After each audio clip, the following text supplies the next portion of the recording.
Hey, I'm not surprised, motherfuckers.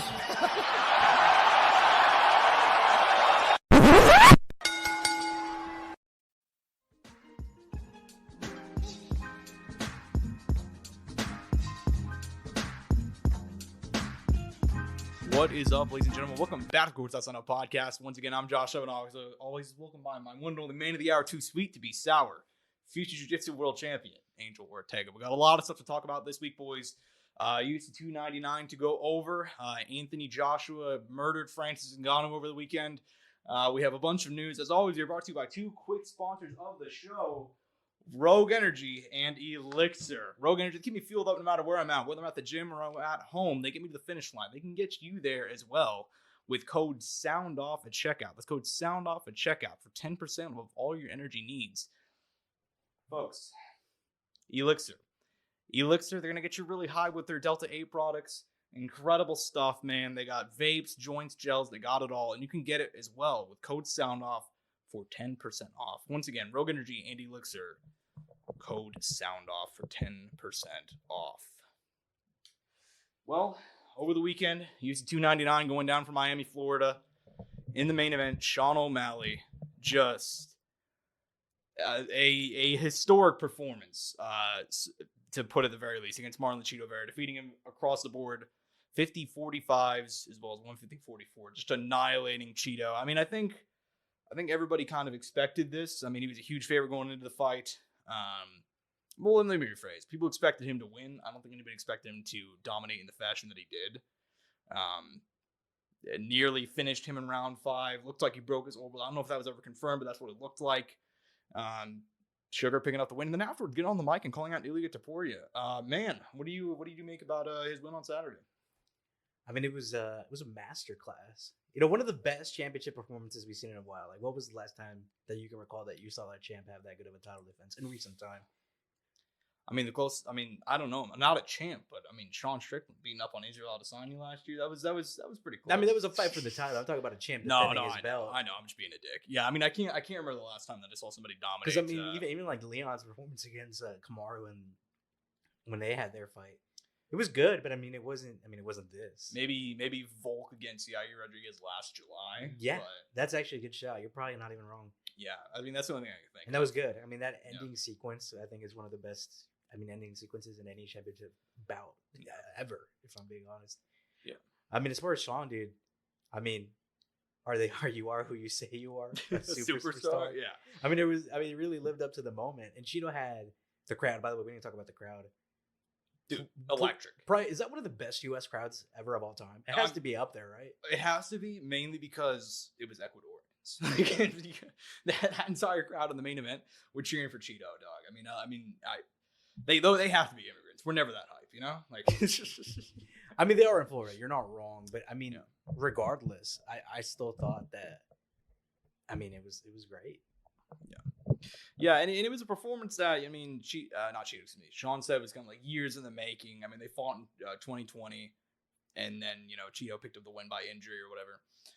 And I guess it's official. The Sugar State Athletic Commission, they have overturned it. So they came out, folks. They publicly spoke about this? They publicly spoke. He's now I believe 18-0. Yeah, 18-0. 18-0. Still undefeated, champ. Still undefeated. We got to move on to the next part of it, though, because with Sean's victory, we were like, okay, all right, Merab next. Here we go. It's going to be a great story. I mean, he beat his buddy Aljamain. Merab just destroyed Henry Cejudo last month. And then he got on the mic and he said, Dana, air up the jet to Spain. I'm going to fight Ilia Topuria. I said this on Twitter afterwards. Great fight. I don't think that fight should be next. I think that's way like... And Dana pretty much shut it down at the presser. Which, I mean, props to Dana because he loves his champ fights. But like... it's too soon for both of them. It really is. I mean, Ilia hasn't even defended his belt at 45. You know, Sean defended once against a guy who didn't necessarily have to be in this position. Yeah, who was only getting the position. By the way, you know, we didn't even get to talk about this the night of because we were trying to kind of hold it all together for today. Yeah. But I was like, going into that fight, we were kind of like, there was a lot of like little glimpses of Conor in there. Yeah. Even the fight itself reminded me a little bit of Conor because it gave me major Eddie Alvarez Conor vibes, and I wanted to tell you that night, but I held back because I didn't. For one, I didn't know if he was gonna get the finish like Conor did. Didn't end up getting it. It still was a great performance no matter what, like we said earlier. But like I know you were for like I don't know if like that night you were feeling the same way, but I know we definitely like alluded to like, does this remind you of something? I mean, in the regards of it being a dominating performance, yes. I mean, I can see your point of view. It really does. And then the spinning side kick in one of the that I did see the spinning spike kick. I'm like, oh, right, shit. But then he threw an oblique. Here, then he threw an oblique kick like Jones, and I was like, oh, he just built different. No, I mean, like, look, I mean, I get your point. It did like it was very much Conor vibes in terms of some of the kicks he was throwing. I didn't really get like the star power type vibe. You know what I mean? In that sort of way. But I will say, I thought it was cool because he wasn't like Conor on Saturday. No, I mean like, it wasn't. Definitely if you think about Saturday night and you think about Conor's career too, it's like any time he fought, he was the favorite, the crowd favorite, maybe not the betting favorite, but he was the crowd favorite every single time he fought. Mm-hmm. Sean was getting booed out of the building by those Ecuadorian fans on Saturday in Miami, Florida. I mean, he was. I mean, he had some. I mean, he won them over by the end. Oh yeah. But you could just kind of tell that like a lot of them were like, all right, but I'm saying Chito's our boy. That's what I'm calling it glimpses. It's not necessarily everything, but I mean the different colored shorts. Because Conor was one of the first fighters to have green shorts, right? Yeah. Like his own custom short. Yeah.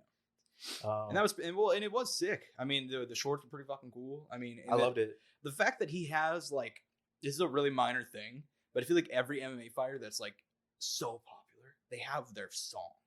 You know what I mean? Like they have like, oh, you hear it and you're like, oh shit. DC with like Lil Wayne. Yeah, DC with Lil Wayne, Volkanovski with Men Down Under, Zombie for Korean Zombie. You know what I mean? And Conor, I believe he. I can't remember. It was I can't think of it. Sinead O'Connor. Yeah. Yes. And then I think he had like a Biggie remix with it too. Yeah. So like these guys, they have these songs. You're like, oh shit, you just immediately think of them. Sean, you think superstar, and that's fucking. I mean, it's fitting at the very least. You know what I mean? Like whenever that song hits, you're like, okay. I mean, this is. I mean, Josh Roman was going 10 years in the making, right? Because when he fought on Contender Series, 2016. I want to say 2016, 2017. Yeah. I mean, we're getting there, man. Yeah. I mean, 10 years in the making, championship performance, title defense. I mean, how far is it going to go? I don't know. I mean, that night, kind of bring it back a little bit as far as like the fight itself. I felt like, he dealt good with the leg kicks. I was listening to, was it Anthony Smith and Bisping talk about this, he's switching stances, and that kind of ended up helping in that department. But I think no matter what going forward, I mean, that's always going to be like something people go towards. On top of that, there was like, we did see the body shot at the end that Sean felt. And granted, that was in the 5th round, deep. And, it got through and obviously it made an impact. But I felt like even prior to that, there was a few body shots that made it through. And I could tell Sean did kind of have a reaction to them. Mm-hmm. And I'm kind of like, oh, is that another kind of way people are going to go at him? And another thing that we didn't see that night, no grappling. At all from either one of these guys. Not a single takedown attempt, I think, on either end. Mm-hmm. So, I mean, that's a lot of stuff that going forward guys are going to have. And it's kind of something we mentioned that we've kind of talked about recently. As you become the champ, you start getting more footage, more stuff. People come at you at certain angles and certain fights for the next guy to kind of develop and build upon. Mm-hmm. And I'm curious to see how Sean and his team kind of go forward about that. And end up working on all that. I mean, look, him and his coach who have been together a long time, they're clearly like, I think that's one thing about that you need as a championship fighter is having like that correct coach and being with it. I mean, think about like all the very long time successful champs and kind of the coaches they had. I mean, Justin Gaethje with Trevor Whitman, I mean, didn't necessarily hold the title, but that relationship in of itself, Eugene Behrman, Izzy, and now Sean and his coach, and I mean, Joshua Fabio, Diego Sanchez. I mean, all the guys. I mean, Josh, right? you didn't have to make that comment.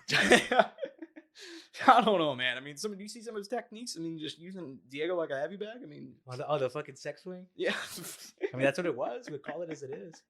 I mean, you're not wrong. You're not wrong, dude. I mean, but Mike Perry and his girlfriend. I mean, just all time, coaching discussions. I mean, the Reddit guy. The Reddit guy. Yeah. That has to be like S tier, right? Dude, I don't even think many people know that story. Like, no, a lot of people don't. I don't think. A very small portion of people know that. The only reason I know that story is because I was on Reddit and the guy himself like posted something like the general discussion thread like of him coaching Mike Perry. But yeah, I mean, Merab's next, right? Like he has to be next. I mean, if they don't give it to Merab, I don't know what more the guys to do. I mean, they said like, okay, he's not entertaining enough, so he started doing all these fucking personas and all these videos and all these fucking. And he's funny. Genuinely hilarious dude. And then you're like, okay, maybe his resume's not good enough. Went out there and dominated Cejudo, dominated Petr Yan. I mean, just not even close. So I don't know what more Merab has to do. I mean, I think, and the craziest thing to me is like, I feel that's genuinely a really good fight for Sean. Like, I think like stylistically and in terms of like drawing power, because Merab is winning over the fans. Like, people care about the dude. Like, they really do. Like, he's an interesting guy. So, for Sean to kind of like go for to Poirier, it's like I don't get the thinking there. Like a year from now, if Sean's like, hey, I want to move up to 145, I want to fight to Poirier, that'd be one of the biggest fights in the sport. I think if they try to do it like in the next 4 or 5 months, they're rushing it majorly. I think it's all about timing. You know, fighting in general and pretty much all sports to an extent, it's about timing. Yeah.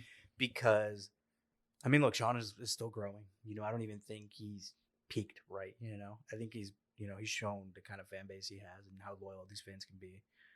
On top of that, Ilya is also growing, and it's kind of like at the right time. If you get these guys to clash, it's gonna be the perfect apex. And I mean, on top of that, we didn't even mention this, but they set a record, all-time record. What was it in revenue for attendance, or what was it?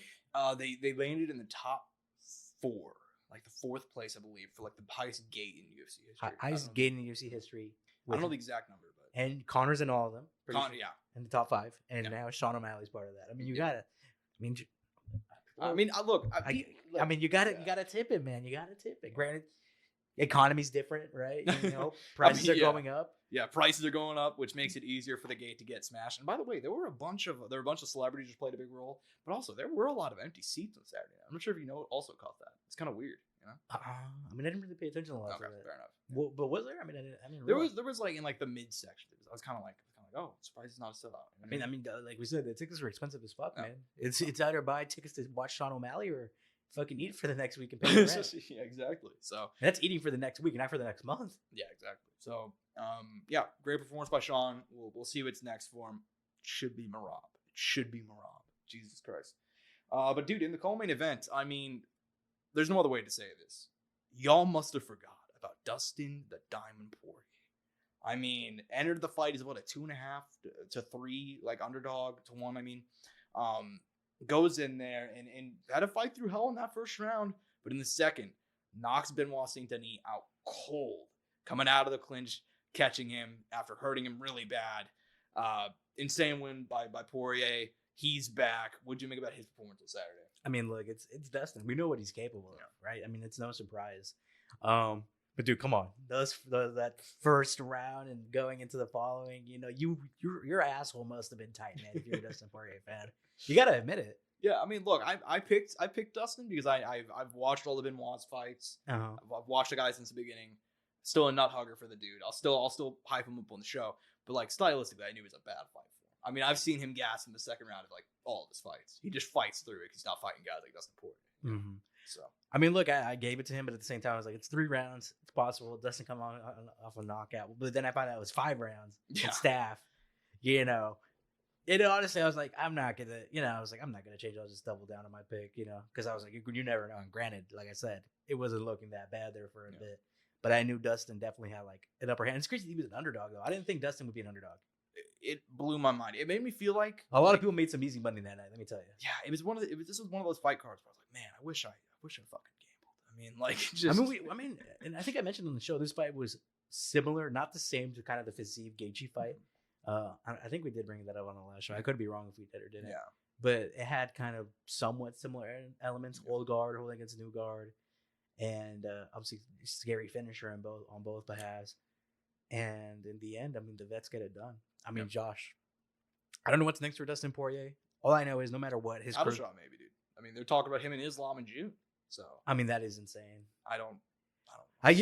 Look, I like, as much as I love Dustin as a fighter and as stylistically and watching his fights, like, there is no way you can do that. I'm sorry. I mean, the guy's fought for the title 2-3 times now and failed to capture it all 3 times. I mean, he's fought for the undisputed title, I want to say twice, one interim fight, and he's been finishing both. Yeah, he has. So isn't that crazy that his resume is so stacked? And he's like so like close to being like right there. I mean, I called him the uncrowned king of 155 going into the Oliveira fight. Yeah.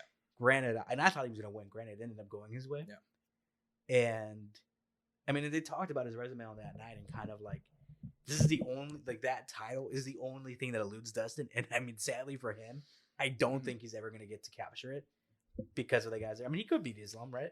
He could beat Islam. I mean, I wouldn't pick him. I'd pick Islam, 10 times out of 10, honestly. Yeah, but probably at this point. And look, I mean, it doesn't bore you. I mean, he got an interim title. I mean, he nearly finished Khabib in that fight with the Gilly. I mean, But at the end of the day, what's on the history books? I know it is what it is. I mean, he got close. I mean, he has to be one of the best 155ers without ever holding the 155 title. Like it's crazy how he could.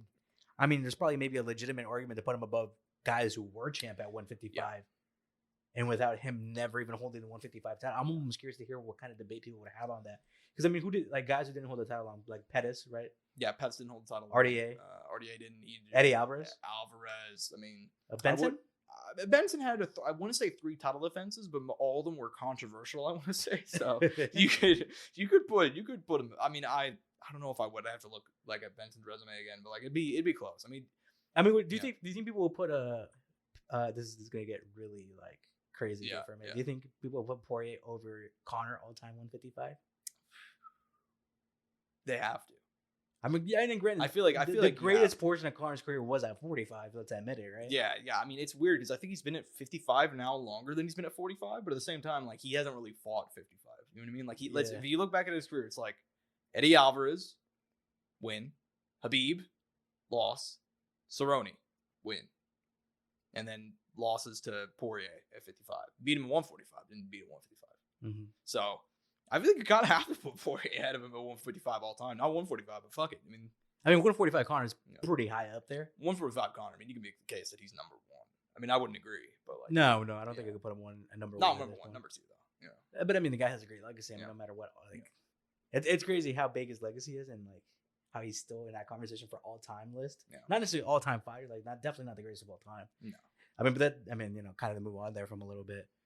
I'd say for Dustin, I mean, I think to be honest, I think he needs to see what shakes out here with Max and Justin. But I think the big thing is getting that Justin Gaethje rematch and getting that fucking trilogy. Mm-hmm. I mean, they need to close that out. There's no way. I mean, there's too much money on the table for that. Too big of a fight and too good of a main event and or co-main event on any pay-per-view. Mm-hmm.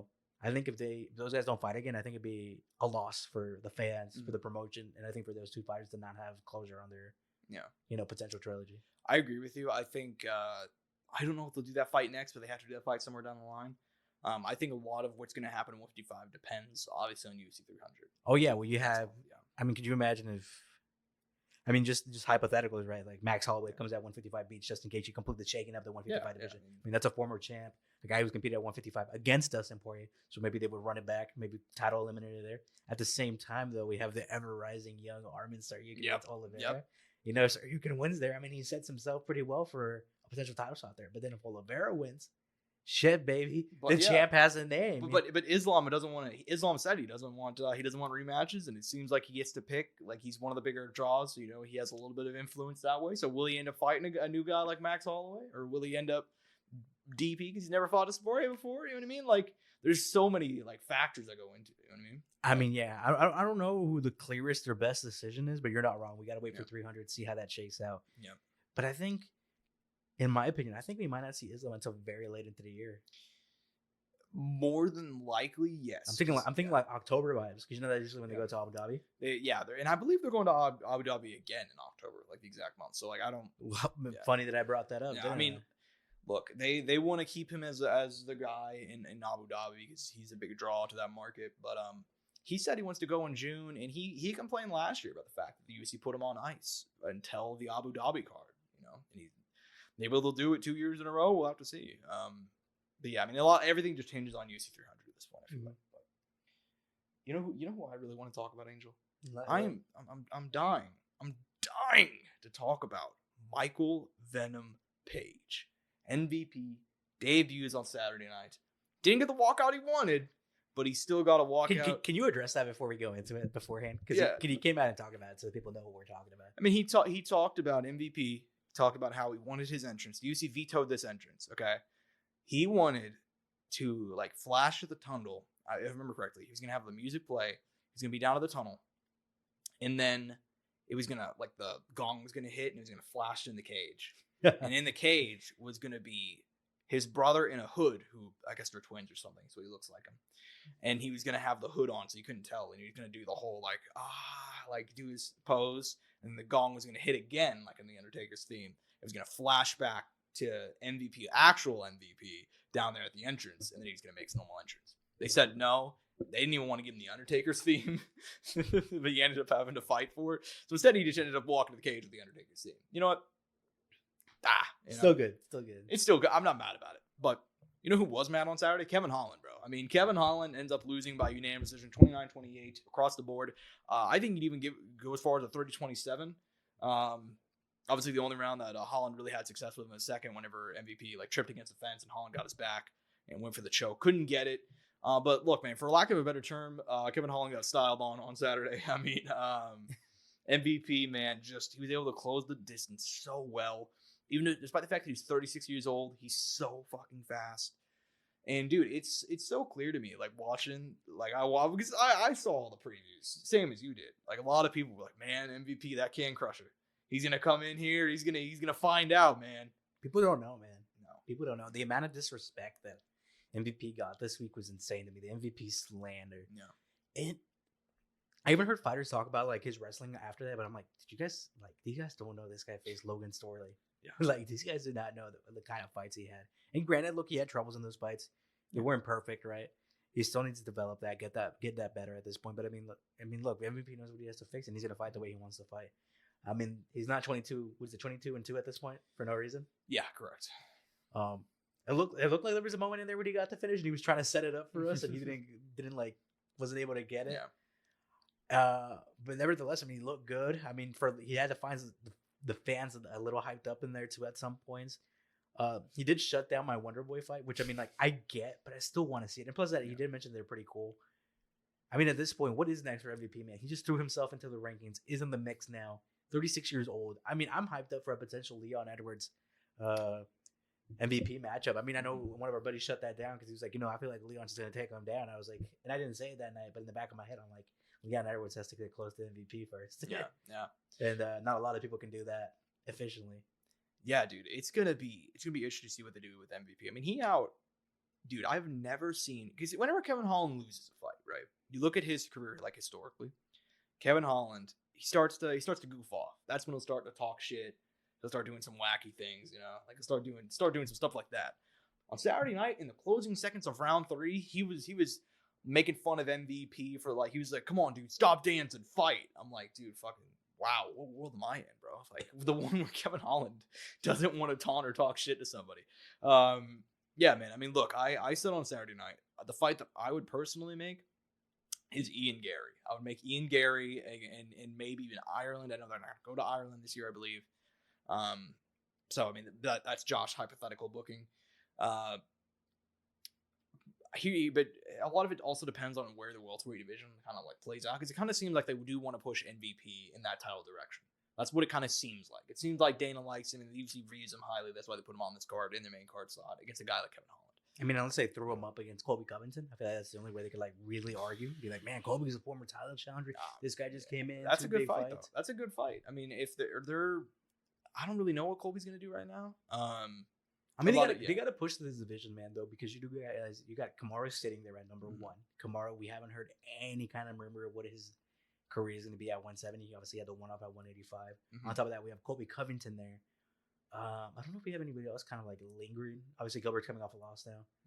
But I don't know. 170 is an odd spot because you have Shakvat, you have Bilal right there. They kind of have to get their chin. But also your champion's from England, so that kind of plays a factor too. In some capacity, people are gonna probably argue not, but it does. Yeah. I think it does. Yeah. And out of the middle, and then obviously like you mentioned there, Ian Gary kind of rising. As far as kind of middle of the pack guys there, I mean the only guy who I feel like is gonna push through, and obviously kind of just now Jack, because we'll get to him here in a bit, and then MVP, who just threw himself in the conversation because look, when we're kind of looking at the lower end of 170, like Jeff Neal, no, Vicente Luque. I mean, depending how he does in his next fight. Who else is in there? I'm trying to off the top of my head. I know I'm forgetting some, but regardless, you kind of see the kind of available guys there. Yeah, I mean it's going to be interesting. A lot of it just depends on how they deal with the top of 170 pounds, bro. I mean, Bilal Muhammad needs his shot. I think it's insane that they haven't given it to him. I get it. I get that they don't think he's big enough draw. I get that he was being dominated by Leon the first time they fought. But look, dude, I mean, that was only 2 rounds or so. By the way, just to give you an idea, Michael Chiesa's still in the welterweight rankings, dude. He's 15. MVP ended up at 13, by the way. How do you feel about that? I like it. I mean, I believe Kevin Holland was 13, so I'm a big believer. And if you beat that guy, you should probably take his spot, unless it's like you just dog walk him. At which point, you know, Jack Della Maddalena went up 6 spots, as he should. I mean, we'll talk about him in a second, but that was an impressive ass. He's in the top 5 now, welterweight. Well, and he won Shavkat. And look, if I were to book 170 pounds, I'm booking Leon versus Bilal. Get it out of the way. Look, I don't know why. Main event, right? Yeah, just do it. Just fucking get it out of the way. You don't even, Dana, you don't even have to put it in main event. You can put it anywhere. You can do it anything. You put it in fucking Apex for all I care, okay? Move on. Give the guy his title shot, and whatever happens, happens, okay? Because at some point, you're going to have to deal with it. The guy just won't lose, okay? What is it, 12, 13 fights unbeaten now? But just fucking deal with it, okay? Book JDM against Shavkat. Co-main. Winner gets a title shot. We're just clearing all this shit up in one card. Yeah, easy as that. Clearing it up in one card. And then you do Colby Covington against MVP. UK against America. He played into it well last time. He's a wrestler. You can see how he is.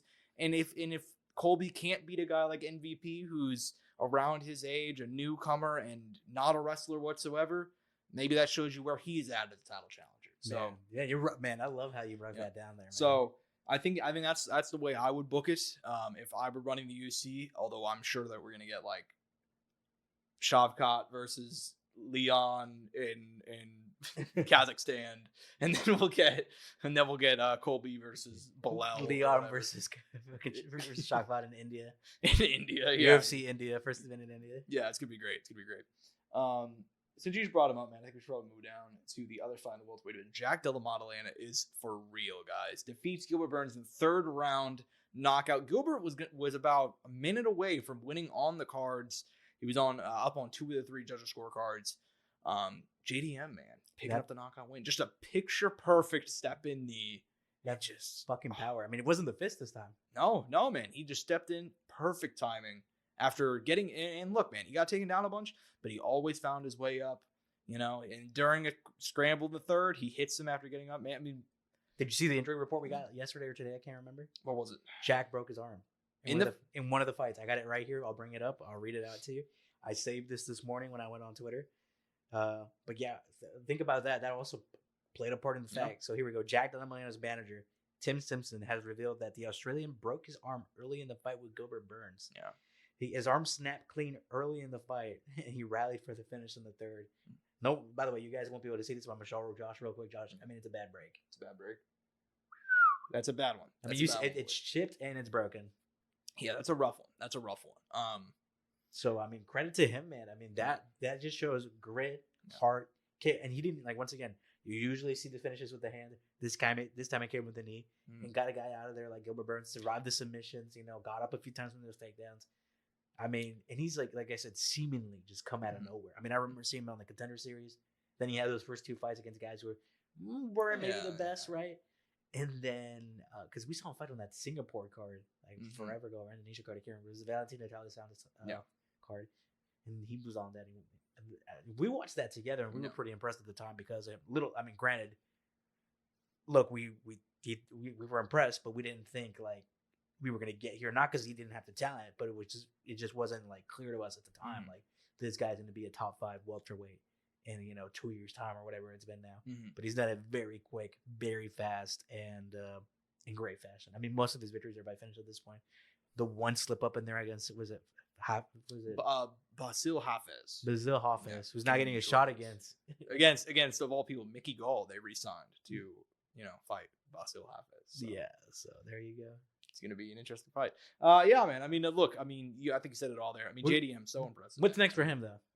I mean, I just said, dude, it's got to be Shavkat. If he's going to call him out, right? If a man's going to call out Shavkat Rakhmonov, you're going to give that man Shavkat Rakhmonov. God damn it! I mean, what is it now, Josh? 18 finishes, 18 fights, 18-0. And both of these guys are looking so good. I mean, I don't even get the mindset behind not making it. I mean, let's make Leon versus. Look, they're both impressive, right? Because if Jack stopped Shavkat, it's like, damn, he stopped the monster. Yeah. But if Shavkat wins again, it's like, dude, another finish. If it's a finish, right? But potentially, right? 19 finishes, And 19 victories. Never seen a scorecard in his career.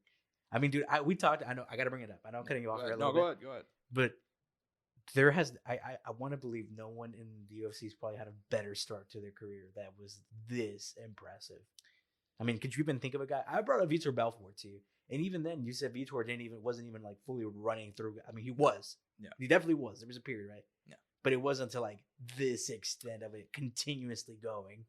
Yeah, I mean, literally the closest guy you can compare him to. It's funny because they're both undefeated, but Habib's the closest guy you probably could compare it to at this point. But it's significantly different. Yeah, because he's finishing these guys. Like Habib, I mean, there were times in his prime where like he didn't finish guys when you probably should have gotten him out of there, like Edson Barboza, guys like that. Like, but at the same time, like he was still running through dudes, but not running through guys in the same way that Shavkat Rakhmonov is. Like he's not fighting to beat you. He's fighting to kill you. He's fighting to get you the fuck out of there. I mean, and granted, Habib did do it against the elite at the end. Yeah, and that's what raised his resume and his stock so much because like he was facing whenever he got to the top level, he started running through those dudes. Yeah.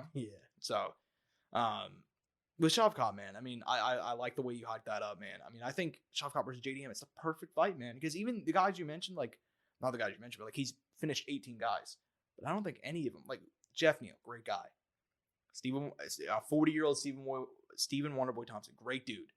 But JDM is on a run right now, man. He's young. I think they're about young. I think they're about the same age too. Funny enough, nice young prospect. He's not a prospect anymore. He's proven himself. So yeah, I mean, like it makes so much sense. Both right into the top 5, and they have to give Bilal his shot anyway. And I think stylistically, I'd much rather see Leon versus Bilal and Shavkat versus JDM versus than flip that around and do Leon versus Shavkat and JDM against Bilal. Because I think that's the only two ways that this goes. Because those are the guys that are in the mix. I feel like. But, clearest way to deal with all this. And then just to kind of close out, man, on Gilbert Burns, I mean, the reason I picked JDM over Gilbert Burns, I was like, man, look, shoulder injuries are a tough thing. I'm not sure how he's going to handle the fact that he's older and coming off a bad shoulder injury and he's had so many miles. He looked fucking good on Saturday. He looked really good on Saturday, man. I mean, I don't know who he'll fight next, but I mean, he's still here. He's still a contender at 170, I feel like. So not too worried about it. I don't even know who would make sense for him at this time either, though, for Gilbert. I mean, it's going to be a while, right? I mean, division's got to play out. Maybe winner of, I think Jeff Neal's fighting Luke. Who's Luke fighting? I know Luke has a fight schedule, but he's maybe against the winner or loser of that. Yeah, I don't.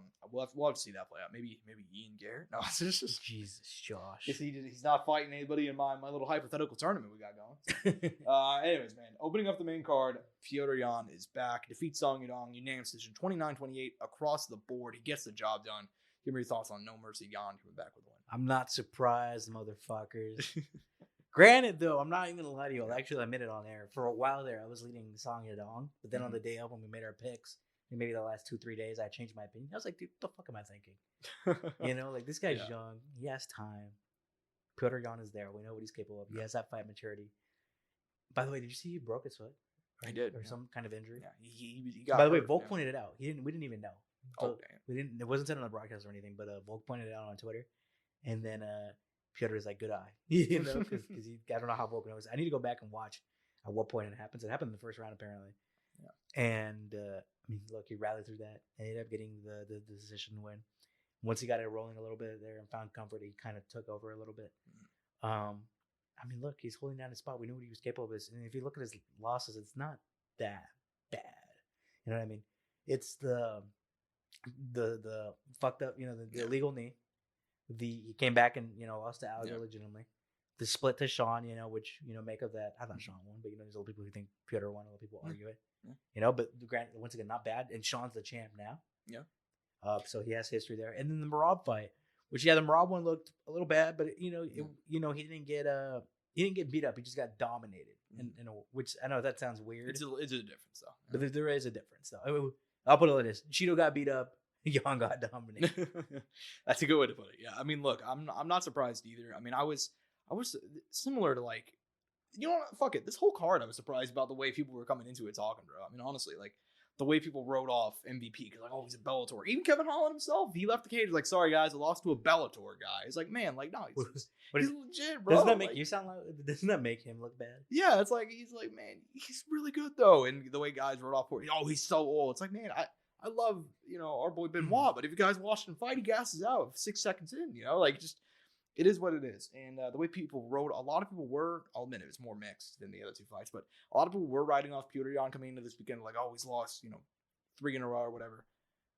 Still the real deal. I mean, still so fucking good. And 4 of his last 5. I mean, like, now he's back, and I don't know who's going to be next for him, but look, dude, I mean, he's for real, and he's still a challenger at 135. I mean, like, do you think it's like a rematch with Sandhagen or something like that? I would like that. I would like that, except I think Corey needs that shot, man. You think so? Just directly? I think Corey's gonna end up finding someone else. The Umar fight is the big one that they're gonna reschedule. I think at some point. He probably will. He lost out a lot by missing time. Because in his absence, Merab came through and pretty much stole the title shot from him. But ultimately, man, if Sean doesn't want to fight Merab, they're probably not going to make him fight Merab. So maybe we could slide Corey in there.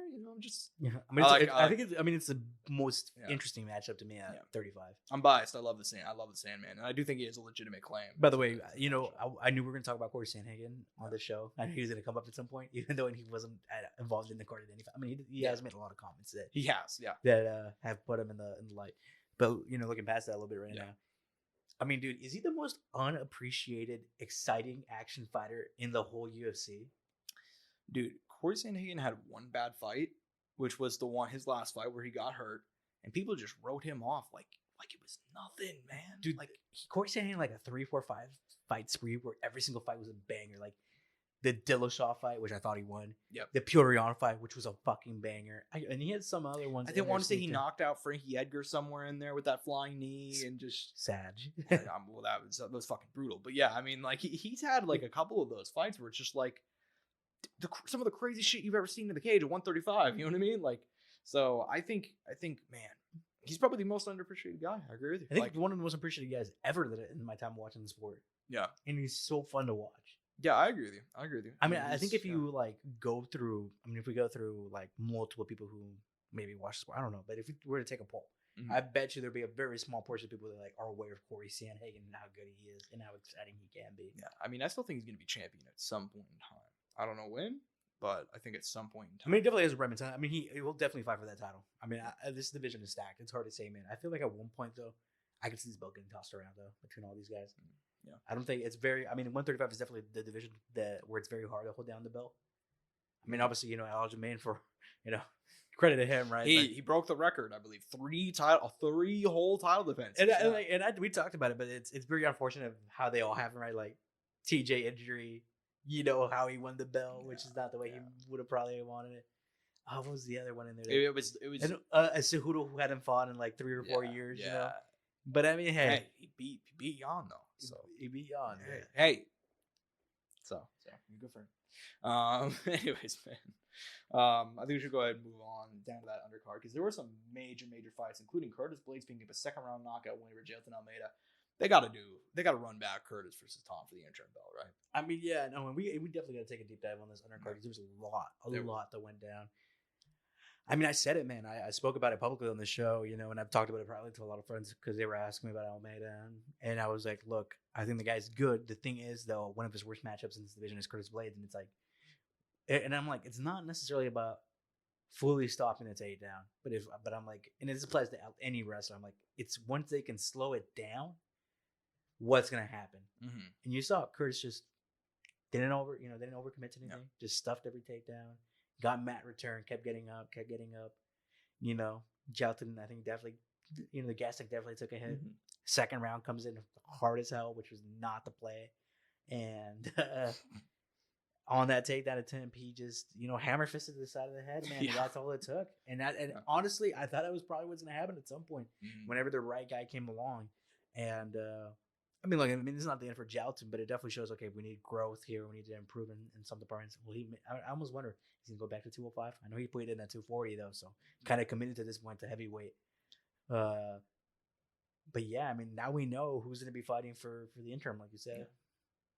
Yeah, I mean, it's they have to run that fight, dude. I mean, it'd be crazy if they didn't. I know that Dana's kind of gone back and forth on having Tom sit on the sidelines versus being like, okay, fine, we'll give him a fight. Like, he's kind of going back and forth. Look, if John's not fighting and you're not going to let Tom fight Stipe, you might as well do the rematch. In regards to Jailton, like you said, I mean, I don't know what's next for him, man. I mean, he could try and drop down to 205. I don't know if that's really the move for him. It's a big commitment. It's a big commitment. And he, like I said, weighing in 240, big dude. And it's not like he looked small against Curtis Blades. That first round, he was kind of throwing around Curtis Blades. Never seen anybody do that. But that's kind of the problem, man. Whenever you encounter those guys at the top level, it's like one wrong move and not letting go of a takedown. That's all it takes, man. Just a shit ton of hammer fist to the side of the head, and that's all it took. I don't know if this is a popular opinion. I'm honestly really hyped for a Curtis Blades versus Tom Aspinall rematch. I think Curtis, I mean, we know Tom's the future, but Curtis, I feel like he's never really gotten his respect in a lot of ways, you know? But I mean, he's also had the unfortunate scenario of being delayed. No. You know, because, I mean, what are his losses? 2 to Ngannou, one to Derek, but there's more in there, right? Yeah. There's another one in there. I believe there's another one in there. I just can't remember who it is off the top. Oh, Pavlovich. Sergey Pavlovich. Man, yep. And look at that. I mean, 2 former title challengers in there, and Pavlovich and Derek, right? Yep. Derek, you know, fought for the title multiple times now. Yep. And Ngannou, I mean, champ. Yeah. No longer in the UFC. Yeah, I mean, the Bo Jackson of combat sports, man. No shame in losing to that, am I right? Right. So. Yeah, and they've been knockouts too. Yeah, I mean they've all been knockouts and vicious at that. Yeah, not good. I mean, I think one of them was a TKO against Ngannou. Yeah, I mean, I think the first Ngannou fight, if I remember correctly, when they were both on like the deep undercard of like a Chicago card. I want to say like it was like it got stopped due to a cut in the third. Chi-town. Yeah, I want to say like stopped in the third round due to like a cut. The second time he got his ass beat though. So like I don't yeah. So no, I mean and look, I mean, and that highlighted all that. But Curtis's game though. So game is fucked. And we were hyped up for that Aspinall fight back when they originally fought. Sadly, ended in injury. And like I said, they get to hash that out. Yeah. And Curtis gets his moment. Yeah, for sure, man. So I'm very excited to see that rematch. Hopefully they book it. Please. In England? Do you think it happens in England? They have, dude. Come on. Running back in the heavyweight champion of the world, running it back in his home country, in the place where he got hurt to begin with, and suffered his first career loss. I guess it wasn't first UFC loss. Like, you know what I mean? Let's fucking go, dude. I think it makes too much sense not to happen. Like we said, I do want to move one down because I want to shout out. I want to talk about Macy Barber. Macy Barber, the future angel, comes through, dominates Caitlin Chukagian, wins by unanimous decision, 29-28 and 230-27. So what do you make about her performance on Saturday? I mean, I think it's one of her best performances ever in the whole time we've been watching her, dude. I mean, we kind of underappreciated the moment, you know, because we were all there hanging out. Yeah. But I was watching the fight. Like vicariously, I guess. Yeah, I got you. Yeah, but fuck, dude, you look good. I mean, Caitlin, obviously, she's having going through a divorce right now and all that, so maybe played a factor. But she still took the fight, still showed up, so credit to her and weighed in. But dude, Macy's still so young. What, 25? 25 years old. Yeah, 25 years old, already peaking at this point. She wanted it a little earlier, but hey, man, things don't always work out that way. That's okay. And yeah, I mean, I felt like she didn't get. Now that we're talking about it, she didn't get highlighted a lot that on this past weekend, and in general, much of the shows that I've watched. But I mean, we have to credit her, man. I mean, she's not that far, if already there for potentially a title shot, and especially her, who is for one, can talk good on the mic, very marketable, and a good fighter, man, entertaining. So not to take away anything from anything else, like she's got the full package. Let's just be honest. What you want in a champion, and kind of like, and especially once again, young. She'll be around for a while. She's gonna be a commodity at this point. She's gonna be known. 100%. Yeah, I mean, Macy Barber is the future. I mean, lived up to the nickname. You can kind of tell when she was first getting pushed, and she was like 21, 22. She wasn't ready for it yet. She had the raw power. She didn't have it all yet. Now she's kind of hitting her stride. She's peaking at the right time, and she's in a position now where it's like, okay. So we know that Valentina Shevchenko, ELYXR Grasso, the trilogy going down. From what I've heard at the Sphere in Las Vegas and on that Sphere card, in a couple of months from now, we also have Erin Blanchfield taking on Manny Farrow, I believe in New Jersey. I think you do the winner of those two fights against each other, and you give Macy Barber the loser of Erin Blanchfield, which is Manny Farrow. I think it makes a lot of sense. They're relatively close in terms of timeline. If Macy Barber wins that one, you finally give her that title shot. She's won it forever, man. I think it makes a lot of sense. So, yeah. But regardless, 125 popping right now, man. Just an absolutely excellent weight class. Women's division is popping in general, man. Yeah, 100%. Up next, man, Mateus Gamrot picked up a decision win over Rafael Dos Anjos, 29-28. across the board. But man, RDA looked good early on. Man, dude, RDA came out in that first round like a bat out of hell. I'm like, fuck, dude, it's prime RDA in there, dude. I have gone back 10 years. Is this TRT RDA inbound? Is this what we're witnessing right now? I'm back in high school, bro. I'm watching RDA beat up some dudes. Is it RDA on that trend, dude? He came out furious. Well, I mean, if anybody was on trend, it was Gamrod. He wouldn't let go of him. I mean, he was. Anyways, Gamrod, man, it's weird. I came out of this fight feeling more impressed with RDA than I did Gamrod. I mean, Gamrod got him down a lot. Wasn't able to do virtually anything with it on the feet. I mean, RDA did more damage in the 20 seconds. But I mean, this is what Gamrod's kind of fun. Yeah. No, I get you. At the same time, though, I was like, man, RDA's kind of. At 155 too, not 170 too. That's another thing that people didn't really bring up too much. Impressive, dude. Honestly, I came out feeling impressed by RDA in terms of Gamrod. I don't even think he looked bad either. Like, it was just more like, damn, like RDA's back, bro. Like, okay. But I mean, Gamrod, good win by him. Joanna Jędrzejczyk was in attendance supporting her friend, and also is the newest inductee of the UFC Hall of Fame. They showed her on the 299 broadcast. Very emotional. Didn't have it in the agenda, but I really liked. I don't know if you caught this moment. She was obviously crying. It was an emotional moment. You guys know Joanna, very much the boogie woman, but also kind of a very. She shows her emotions. She started crying and she noticed the camera was there and she kind of like she put her hair back. She used her jacket. She was like, and I'm like, fucking, that's Joanna, dude. Joanna champion. That's my goal right there, bro. All right, so. Good for Gamrot and good for Joanna to pick up the win. You also get inducted to see her teammate win on the same night that she finds out she's going to the Hall of Fame. Very cool. But I also want to talk about dude.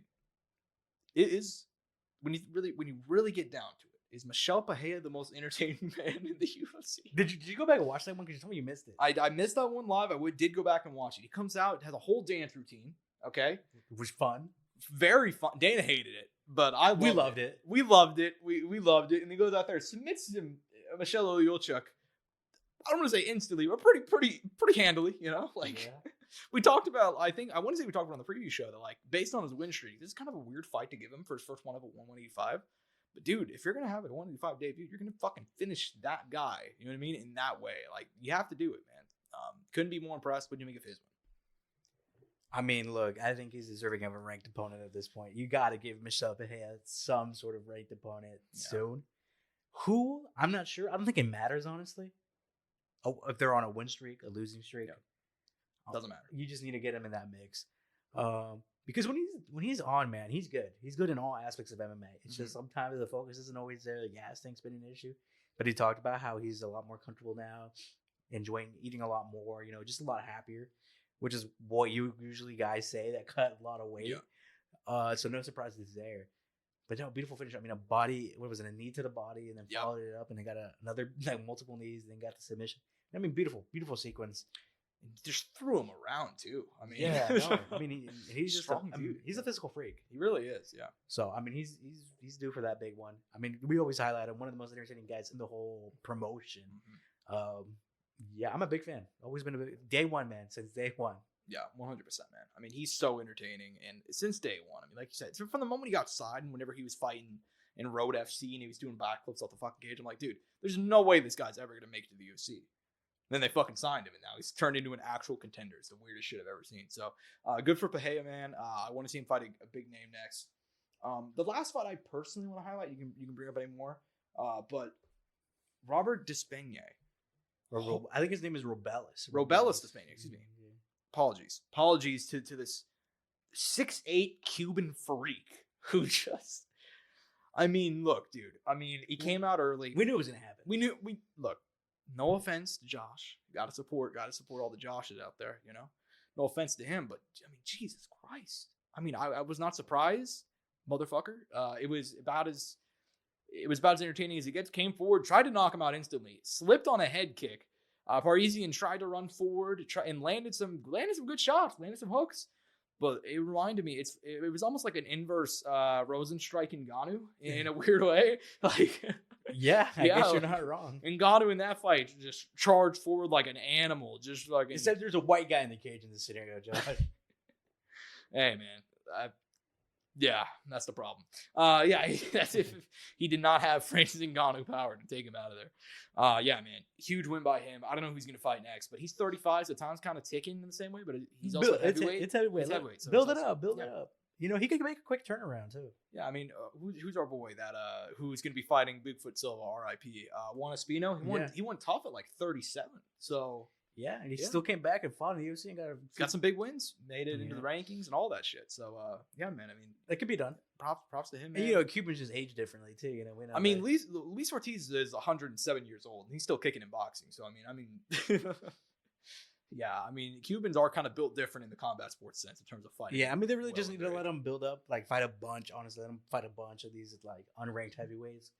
And then slowly build them up as best as you can into the ranked opponents. Yeah. I agree with you. Any other fights you want to talk about on UFC 299 before we're going to move on? I mean, there were some highlight performances. I mean, we didn't talk about Kyler Phillips, Pedro Munoz. They were on the prelims. I thought Kyler did a great job in that. Yeah. Honestly, one of the best performances I've seen against Pedro Munoz in a while. Like, who else have you seen in recent time that's had that kind of level of performance against Pedro Munoz? I mean, Pedro Munoz doesn't lose like that. Ever. No, he doesn't, man. I mean, if you're talking about historically, I mean, even whenever he's faced guys like the top tier, like Sean O'Malley, that fight ended after like 2 rounds of a no contest, and neither guy was getting off. Like, it was a super competitive fight. We've seen every single time Pedro steps up to the top level, he's very competitive, except for this one. Kyler Phillips, he looked fucking good, man. I mean, it could be age. I mean, it could be that time, but still, at this moment in time, I mean, it was still impressive nevertheless. Yeah, I agree with you. He looked great, man. He looked great. I was super hyped for him. Excited to see what he does at 135, you know. So, and by the way, like another guy, go ahead. Too, that's just like, I don't know, Felipe Lins at 205, building this win streak that is. It was. I didn't even realize he had won this many fights at 205, and I mean, he is probably due for a ranked fight, and he's damn near 40, if not 40 already. Yeah, I mean, I feel bad because I remember on Saturday night we talked about like, damn, Felipe Lins gets no respect. He's on a 4-5 winning streak, and then I didn't include him in the fucking rundown of the show. You fucking villain! I know, dude. My bad, Felipe Lins. Please don't kill me. Dude, Felipe Lins can fucking murder you right now with one hand. Hey. I mean, he's got these arms, you know. Like, anyways, man. Yeah. So he could, joke aside, but yeah, good for him, man. A nice win, and it was a fun fight too. Like it was a pretty fun one, you know. So I'm happy for him to go ahead and keep it moving. And I agree with you. He deserves a ranked guy next. I mean, it'd be odd if they didn't give him one. Although I do find it very funny. Have you also picked up on the fact that if I remember correctly, he won the PFL tournament like a couple of years ago now. Made a milli. Was like, I'm fucking out, dude. Now that I made my million, I'm going to the UFC and I'm gonna fucking compete, dog. So he kind of got the dog in him when you look at it from that perspective, you know? Like, I never really thought about it until Saturday. I'm like, oh yeah, Felipe Lin's already a millionaire. Like he's well, probably not now. I mean, taxes probably took out a good chunk of that, but he's probably close. I mean, or not, maybe not. But maybe he has real estate. You know, you never know. But let's put it like this: he's probably living pretty comfortably. Oh yeah. But yeah, I mean, good for him, man. I mean, any other highlights from 299? I'd say those were the main ones. I mean, who was it? Who retired on the card? I forgot. I don't remember prelims. Was it Joanna Wood? Oh yeah, shout out Joanne Wood retiring after a win, I believe. So yeah, shout out to her. Yeah, had a great career. Nearly challenged for the UFC belt a couple of times. You know, Scotland's finest. Love some Joanne Wood. So the most successful female Scottish fighter. yeah, good for her. Man. Probably one of the most successful just Scottish fighters in general at this point. I mean, there hasn't been many. You're not wrong. Yeah, you're not wrong. So good for her. Yeah, good for her. I mean, she gets to hold that right now. Yeah, and she had a great career. I mean, as far as she was one of the first women to come into the UFC kind of around like 2014, 2015, if I remember correctly. Yeah. And people really liked her, you know. So. And also representing a country that probably doesn't get a lot of love in generally in the sport. Yeah, I agree with you. That's a big deal, man. That it really is a big deal. I agree with you, man. So shout out to her. Great career, phenomenal one, and good for her to pick up a win and then also retire at the same time. So pretty rare to see that happen. In MMA, everybody goes out on their backs. So except Robbie Lawler, goddamn. Except for Robbie Lawler, ruthless Robbie. I'm sure he'll be fighting Jake Paul any day now. Speaking of boxing matches, man, I think we got to eat some crow, Angel. I think we got to eat just a little bit of crow because. No, man, I knew what could happen. I don't know about you, bro. I knew what could happen. I'll admit it. Hold on. No. You thought that there was a possibility he could lose. I don't think either one of us expected Francis Ngannou to get I mean, that was. I mean, it wasn't out of the realm of possibility, though. No. It was never out of the realm of possibility. I knew it could happen. People were like, "Oh, Ngannou's got like he'll never be knocked out. He has like an incredible chin." It's I never thought that, bro. Everybody gets knocked out. Everybody gets knocked out, bro. Everybody's capable of getting knocked out. Yeah, like I did like a piece recently for like a boxing thing. It was like greatest chins in boxing history. It was like top 10. It was like, dude, like all these motherfuckers still got knocked out cold. The better question is, who had the greatest heavyweight chin of all time? Oliver McCall, known for beating Lennox Lewis in '96, locked him out in the second round. Had the rematch with him. I want to say 2 years later. Had a mental breakdown during the fight. Whoa, just like Joshua, dude. Yes, that was his only stoppage loss. He started crying. They literally stopped the fight in the fifth round. That's the only time they stopped a fight involving Oliver McCall. I can't remember his nickname, but the Atomic Bull. I want to say, like, dude, just a dog. He fought until he was 52. An American? Yeah, out of I want to say Texas. They're building different down there. Shout out. Anyways, we got to break into it, man. Anthony Joshua defeats Francis Ngannou by second round knockout. Knocked him down in the final minute of the first. Came back in the second. Stayed patient. Knocked him down again badly in the final seconds of the second round. Ngannou again got up, but it took a single right hand to render the Predator unconscious. You and I both talked about it. We knew there's a possibility. Not a likely one, but dude, I mean, destruction. What'd you make about Anthony Joshua on Friday night? He took care of business, man. Yeah. I mean, that's what he did. He came out there and took care of business. He knew. I mean, I'm sure Joshua felt like this guy doesn't have anything for him. Probably his mentality going in there. And I put it like this. I think initially in the first round, he was kind of like, okay, let's see what this guy's got to give. And then like Ngannou landed like a few good shots in there. He's like, yeah, fuck this. We're getting this guy out of here. And he probably saw openings. He probably saw certain things. I'm sure stuff that we as the average boxing fan, don't see. Yeah. And he got him out of there, man. Dropped him. I mean, it was when he dropped. I was like, fuck, man. But got up every single time. Gave him credit for that. Tough as hell, man. I mean, look, Francis made a fuck ton of money, man. Life-changing money. Life-changing money across both his boxing matches. I gotta give some credit to the boxing community. They gave even though he lost, the boxing community, or at least the boxers, gave some credit to Francis. They were like, good for him. He came out here, competed, and on top of that, he's made a lot of money, as well as what Joshua said afterwards. He told him not to leave boxing, which I thought was interesting. He's like, don't leave boxing. I was like, damn, like that touched my soul, man. It really did. It was kind of like. Fuck, Yeah, like, I mean, it was a sweet moment, bro. It was a sweet moment. I couldn't believe he said that to him after just viciously knocking him out. And Connie was looking like, who the fuck is this guy talking to me right now? Dude, we're about to fight, bro. He's like, why is some British dude talking to me right now? We haven't touched gloves yet. Why are you saying this? Like, I'm still in France, man. What are you talking about? Yeah, I mean, jokes aside, brutal. And I went ahead and rewatched the fight yesterday. As I try to take a look at stuff, see if stuff I missed on fight night. And I knew that Ngannou went southpaw, and that was mainly his downfall. But I don't think. Go back and rewatch Joshua and Ngannou in case you haven't. It was almost, even as an Ngannou fan, it was almost hilarious. I mean, I will say this. So in the last minute of the round, he changes it. He switches. Because he had some success with orthodox. He was landing the left hook like how he kind of landed against like Fury, right? When Joshua would kind of dive in for the jab, he'd hit him with the left hook. Joshua was getting kind of lazy. Ngannou switches southpaw. He got dropped 9 seconds later after not landing a single punch. He switches southpaw.